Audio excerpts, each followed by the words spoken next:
Good morning, traders. This is Razak at CMTrading. Welcome to today's market review. Today is April 11th, 2014. Today is Friday. It's been a crazy week in the markets this week, all around in Forex and the financial markets. We're going to go just briefly into the economic calendar for today. Some things still outstanding. China had a big CPI number earlier this morning. Obviously not that big of an effect on our trading. However, later today at 9 a.m. South African time, we should have a German CPI number. It's an inflationary number, should have some effect on the rotation of the euro. Then later today at 3:30, the USD, we have a PPI number, which is also an inflationary number coming out both on food and energy. Okay, it's a yearly number that comes out.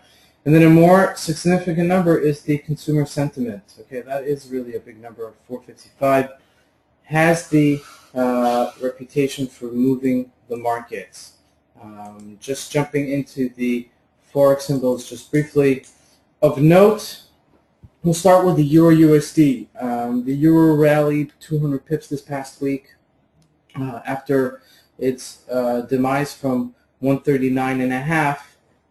Hitting a base of 137, finding itself there, dipping a little bit below 137, and then sustaining its growth, and then rebounding right back to 138.89. Very close, just shy of 139, and this is a major number. Okay, this is really a major number for this pair, especially as it's seen higher lows, higher lows, higher lows, and then somewhat of a consolidation here up in these levels and trading in this range. And as we saw earlier last month, that it broke above this 138.5, going up all the way to 130 and the 139, excuse me, and now challenging those upper levels again. So it's definitely still on an uptrend. Okay, not such a clear uptrend, and slowing somewhat its momentum. But there's no reason for this not to continue trading nicely. So definitely keep it on the radar, especially as the U.S. number comes out later today. Moving right into the Aussie USD, also a great trading opportunity this week. We saw it breaking above this level of 0.9287 and then really rallying up to 0.93, almost 100 pips right there with a nice breakout. Okay, that really is a very substantial move for this pair.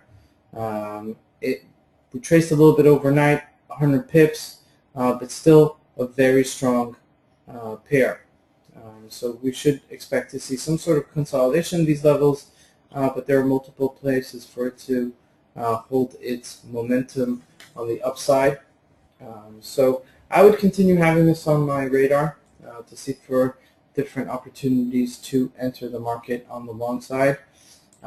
Moving right along into the USD Japanese yen, it's been trading in a range, but it's been a healthy range. So as long as you've been trading the proper side of it, the past, as we see here, just these levels right down here, you can make a quick buck. All right, definitely a nice area to scalp on the retracements. Playing this tight range over here after its major debacle, okay, earlier in the week, midweek, okay. It did sell off earlier in the week, and then, retracing at these levels.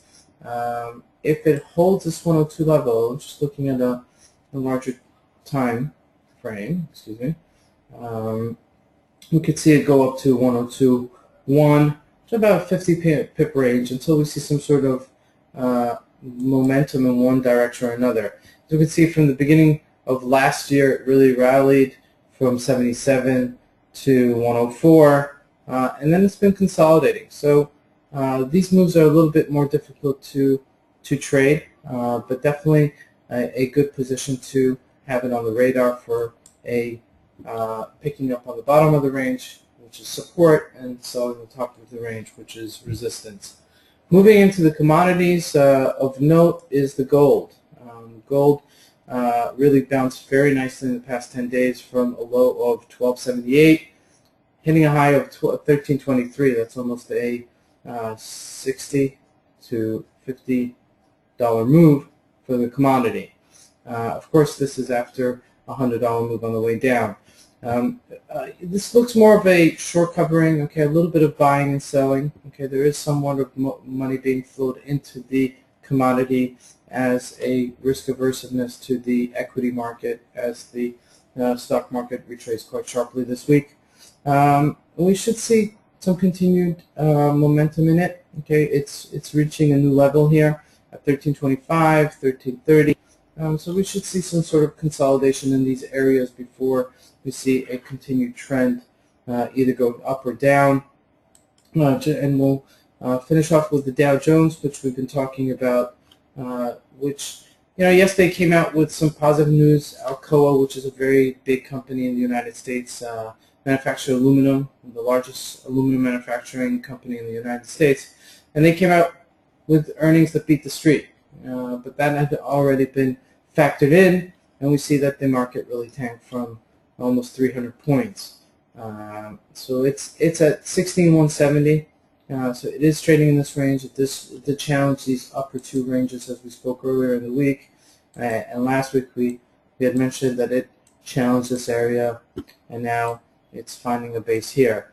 I would expect it to also consolidate. All right, I won't see anything breaking up higher or lower until we see some sort of continued momentum, both economically in the news and technically on the graph. So,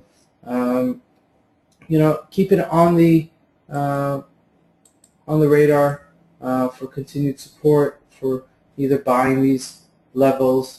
We'll see what happens with the number of diminishing sentiment that comes out later today. We'll see how the market will react to it. I have a hunch we're going to bounce a little bit. This is really a huge sell-off, okay, which happens so often in the markets, especially when people are up money and they get jittery at these levels at the upper range, and they're looking to book their profits. I want to wish you guys a great weekend. This is Razak at CMTrading. Have a great trading day.